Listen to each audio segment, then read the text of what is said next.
2019-yil eslayman, Odiljon aka bilan telefon orqali gaplashganmiz. O'zbek vatandoshlarni jalb qilmoqchimiz har xil loyihalarga, takliflarga degan suhbat bo'lgan o'shanda.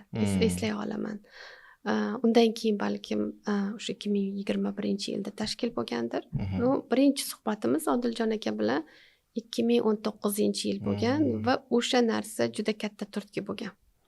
Demak, O'zbekiston ko'prik yaratyapti ekan, chetga chiqqan o'zini o'zbek vatandoshlari, hamyurtlar uchun bitta ko'prik yaratilyapti ekan. Balkim o'sha yaratilish bosqichidir o'sha 2019, eslayman. Telefonda hech esimdan chiqmaydigan suhbat bo'lgan, xursand bo'lib ketganman. Albatta, hammani to'plashgan, har xil soha vakillarini, talabalar, tibbiyot, iqtisod, hamma vakillar yig'ilib, Zoom orqali ko'rishardik, suhbatlashardik, Telegramdan gaplashardik, loyihalar yuborilardi.